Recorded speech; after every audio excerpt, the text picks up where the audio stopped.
आज चाहिँ हामी पशुपति जाँदैछौँ नेपालको र विश्वकै एउटा शक्तिपीठ शिवजीको मन्दिर। हामी रेडी भइसकेको छौँ, बाइक रेडी भइसकेको छ गाइस। चाहिँ पाटनबाट निस्किसकेको छौँ। यो वे चाहिँ पुल्चोक टु पाटन कृष्ण मन्दिरको वे रहेको छ गाइस। पाटनको एकदम हेरिटेज एरिया हो, यहाँनिर मन्दिरै मन्दिर छ।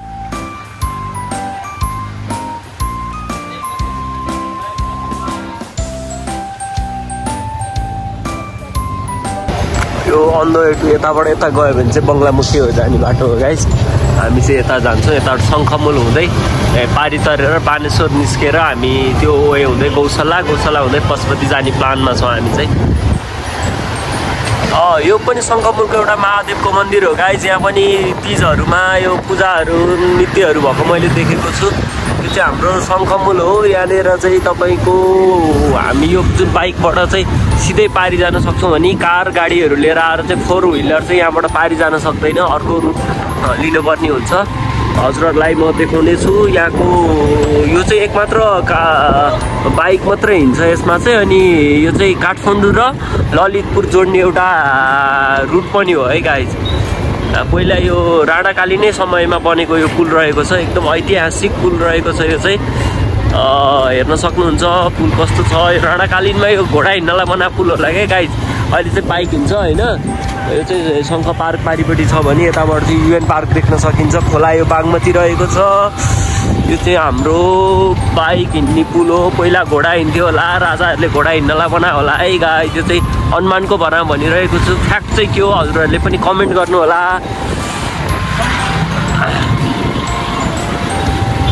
Such a beautiful place Kathmandu हामी छिरिसकेको छौँ। बालेन सिटी भनेर एकदम फेमस प्लेस हो काठमाडौँ भने। ललितपुर भनेको चाहिँ हाम्रो ललितपुर भनेको रमाइलो ठाउँ छ। हामी बस्छौँ ललितपुर घुम्नलाई चाहिँ। आज हामी काठमाडौँ जाँदैछौँ गाइस। काठमाडौँ पनि एकमात्र पशुपति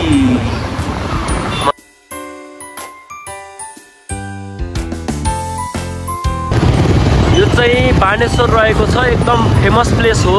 नेपालको संसद भवन पट्टिबाट जाउँ, यताबाट जाउँ, हामी तिनकुने हुँदै जाउँ। नेपालको संसद भवन हजुरहरू सबैलाई थाहा नै होला। यहाँ चाहिँ के हुन्छ भने संविधान लेख्छ, संविधानलाई कार्यान्वयन गर्ने होइन, यसलाई के भन्छ निर्वाचन जितेर आएपछि यहाँनिर के हुन्छ नेपालको एउटा प्रमुख ठाउँ है। जे हुन्छ यहाँबाट देश चल्छ यहाँबाट।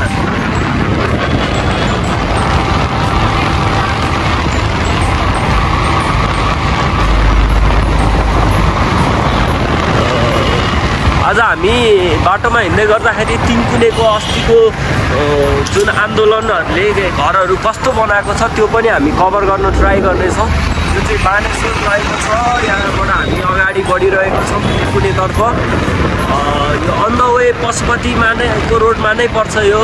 यो चाहिँ हामी बानेश्वरबाट जाँदाखेरि सिधा गएपछि तिनकुने आउँछ। तिनकुनेबाट हामी यता लाग्यौँ भने लेफ्ट लाग्यौँ भने चाहिँ पशुपति एयरपोर्ट हुँदै हामी पशुपति पुग्ने हो होइन। हेर्दै जानु होला। साइले यहाँनिर हो गाडी के हो गरेर अगाडि बढेको है गाइस। ओप्पो घरहरू त यहीँबाट सिसा फुटियाहरू देख्नु थालिसक्यो है गाइस। रतन भवन कुनै पनि घर छोडेर छैन, सब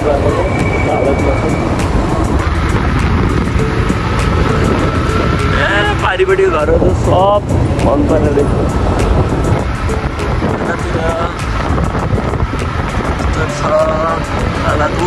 भाइरल घर यही होला, फुटेर पनि भाइरल भएको घर हो यो चाहिँ गाइस। हेर्नु यहाँ आन्दोलन हुँदाखेरि यो चाहिँ तिनकुनेको ग्राउन्ड रहेको छ। यस्तो छ यहाँको अवस्था।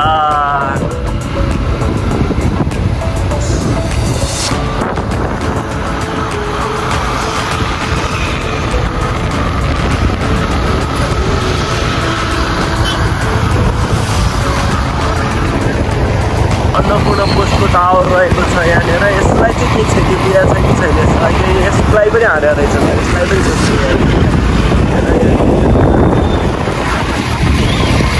अब चाहिँ हामी यहाँबाट सिनामगलतर्फ लाग्दैछौँ। यो चाहिँ बाटो सिनामगल जाने बाटो हो तिनकुनेबाट।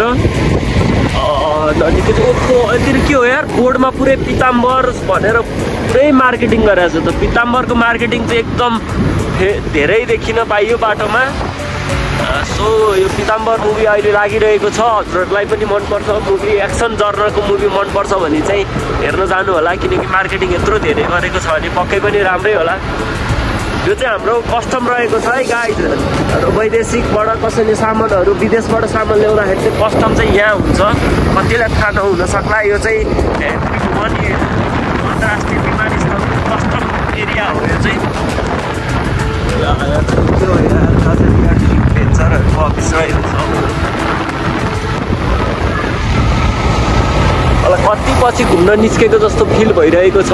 साँच्चै नै पनि म धेरै पछि यसरी बाहिर घुम्न निस्केको हो, घुम्नकै लागि भनेर, नत्र भए त काम विशेषले यताउता भनेर घुमघाम हुन्थ्यो भने आज चाहिँ फुल्ली म हजुरहरूलाई पशुपतिको त्यो देखाउँछु नै भनेर बाहिर निस्केको छु। किनकि मेरो छिट्टै 1K सब्सक्राइबर पनि पुग्दैछन्। सो त्यसैले गर्दाखेरि पनि हजुरहरूलाई यो ब्लग मैले स्पेसल्ली त्यसकै लागि भए पनि एउटा लिएर आइरहेको छु। यो पनि एउटा घुम्नलाई डेस्टिनेसनै हो हाम्रो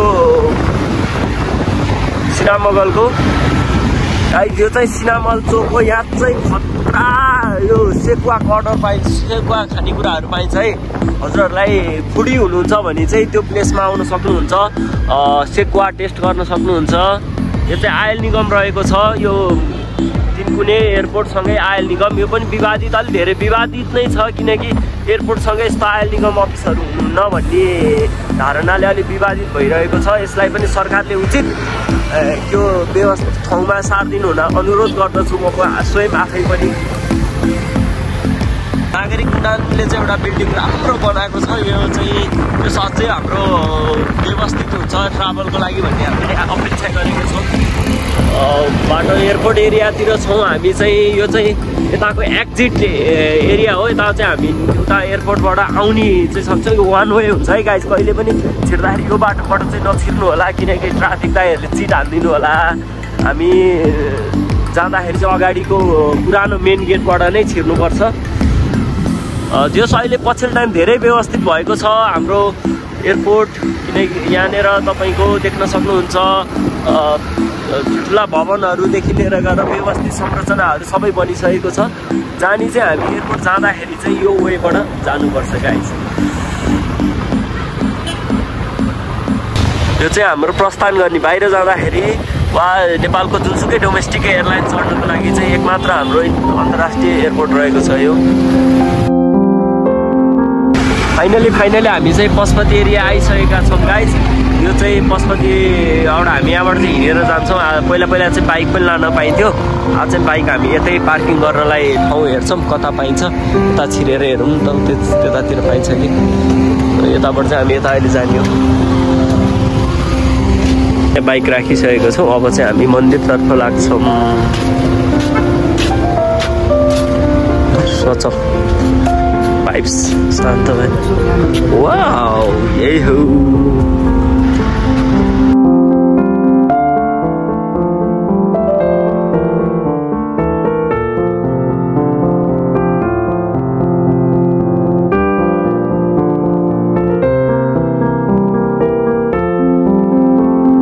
यो चाहिँ पशुपति क्षेत्र रहेको छ। यहाँको चाहिँ यस्तो छ, आज चाहिँ पानी काठमाडौँ भ्यालीको चाहिँ पानी परेर अहिले चाहिँ मौसम खुल्ला भएको छ। यो मौसम खुल्ला भएको बेला भिजिबिलिटी पनि एकदम हाई धेरै देखिन्छ। पहिला हिजो अस्तितिरको मौसम कस्तो थियो हामी सबैले देखेकै थियौँ। आजको चाहिँ ठ्याक्क बिहानसम्म पानी परिरहेको थियो र बेलुकाखेरि हामी पशुपति क्षेत्रतिर जाउँ न त भनेर यसरी निस्किँदाखेरिको यहाँको माहौल चाहिँ यस्तो रहेको छ। हजुरहरू देख्न सक्नुहुन्छ यो बागमती नदी, पशुपतिको घाट है पशुपति क्षेत्र। अझै हामी देखाउँदै जानेछौँ कस्तो देखिएको छ आजको दिनमा पशुपति भन्ने कुरा चाहिँ हेर्दै गर्नुहोला।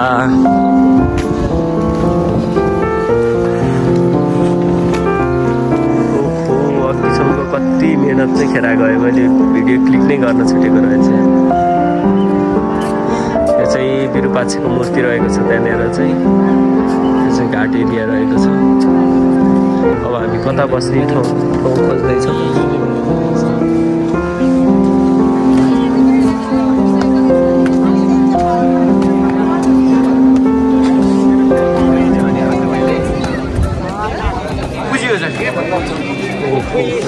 यो चाहिँ यहाँ चाहिँ पूजा अहिलेदेखि बसेको। कति बजीदेखि सुरु हुन्छ? कति बजीदेखि सुरु हुन्छ? भर्खर त तयारी हुँदैछ जस्तो छ। त्यहाँ चाहिँ आरतीको लागि रेडी भइसकेको छ सबै कुराहरू। अब यस्तो देख्न सकिन्छ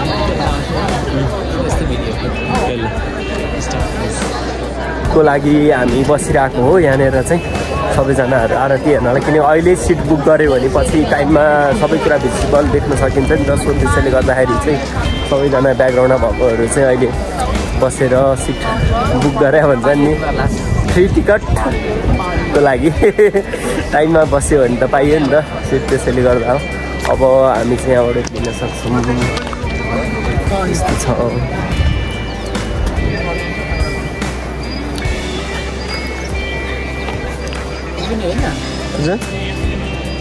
यहाँ पनि दामीको एकदम फेमस प्लेस। यो सबैलाई यो हेर्ने बित्तिकै याद आउँछ होला होइन। यो कहाँ हो भनेर ठ्याक्कै पशुपतिको अपोजिट साइडमा, यो अपोजिट साइडपट्टिको हो। देख्न सकिन्छ शिवरात्रिमा कतिको भिड हुन्छ। यो पनि पुरै भरिन्छ है गाइस। हामी यहाँनिर यही आजको डेको लागि आइरहेछौँ, आरतीको लागि स्पेसल्ली त। अनि यही छ। हामी अझै अब माथि हाइटमा गएर देखाउँछौँ। यो सक्न त सकिन्छ यहाँबाट सिधै चढ्नलाई, तर हामी फेरि पशुपतिकै बाँदर भनेर कमेन्ट गर्लान् भनेर मात्र हो। हामी चढ्दैनौँ, हामी सिँढीबाटै उक्लेर जान्छौँ होइन। फेरि आज यहाँबाट चढेर हामीले ब्लग बनाउला, भाइरल होला हाम्रो ब्लग। त्यसपछि भोलि त फेरि ट्यागलाइन त आउँछ पशुपतिको बाँदर भनेर। सो त्यसैले गर्दा हामी यहाँबाट चाहिँ चढ्दैनौँ होइन त। ल गाइस हेर्दै गर्नु होला। आरतीको लागि लगभग रेडी भइसकेको छ। हो यहाँबाट पनि सोच राम्रो भ्यू देखिँदो रहेछ। त्यसपछि स्क्याम हुने मान्छे हो प्रायः चाहिँ। आशीर्वाद फ्रीमा पाइन्छ भनेर थाहा पायो होला, पैसा दिनुपर्छ त्यहाँनिर। नमस्कार मात्रले पुग्दैन, अलिअलि दक्षिणा पनि चाहियो। मैले भनिरहेको थिएँ गाइस फ्रीमा आशीर्वाद पाइँदैन नि हजुर भन्थ्यो। कहिले कता गयो?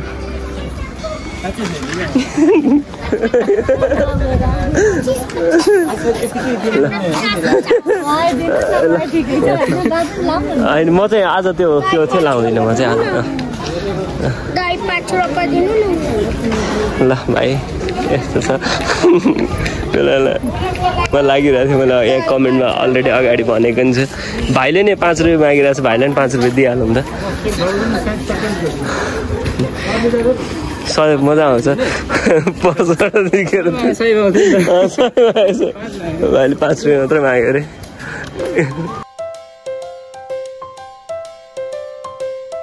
यो चाहिँ पशुपतिको पूर्ण सबै एरिया हेर्नको लागि चाहिँ यो भ्यू पोइन्टै भन्दा पनि हुन्छ। पशुपतिको यो टप भ्यू पोइन्ट हो। यहाँ चाहिँ चिया नास्ता पनि पाइन्छ। अनि यहाँबाट चाहिँ सच अ ब्युटिफुल प्लेस देख्न सकिन्छ। वा सन सेट पनि भइरहँदैछ।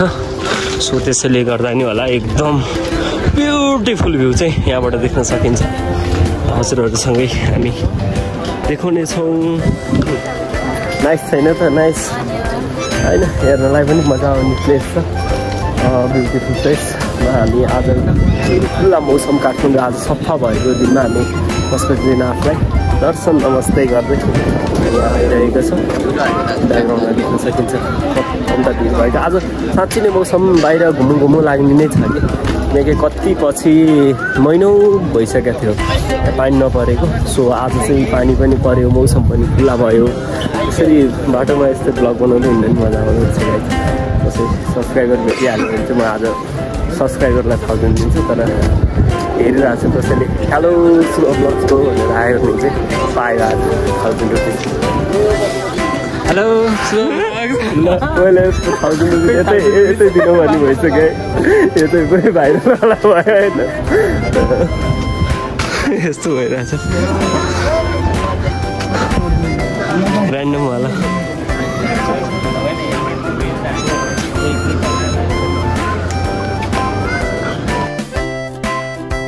फर्किसकेको छौँ यहाँबाट चाहिँ देख्न सकिन्छ पशुपति आज तर माथिको चाहिँ के बनाउँदै रहेछ आज चाहिँ कसै चिनेको मान्छे चाहिँ भेटिएन है यहाँ कस्तो लागिरहेको छ ठिक लागिरहेको छ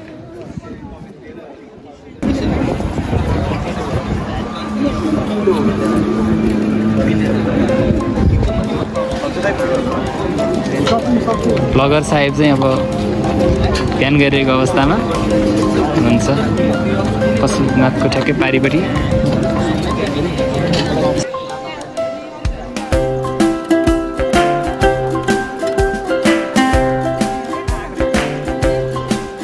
यो साइड चाहिँ बस्न पाइँदैन रहेछ है गाइस पहिला चाहिँ हामी आएर यता बसेको थियौँ तर योचोटि चाहिँ दाइहरूले उठाइदिनु भयो आरती साइड चाहिँ यो मात्रै यो साइड मात्रै हेऱ्यो गाइस पारिपट्टि साइड मात्रै हेऱ्यो अब यहाँबाट हामी उता जाँदैछौँ गाइस होइन हामी यत्रो बेर हामीलाई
लाइक कमेन्ट सब्सक्राइब गरिदिनु होला आजको ब्लगलाई हेर्नु होला होइन छिट्टै नै हामी 1K पुग्दैछौँ सो त्यो सबैमा माया गरिदिनु होला आजको लागि चाहिँ यो ब्लगलाई हेरिदिनु भयो धन्यवाद by by Thank you for watching this videos.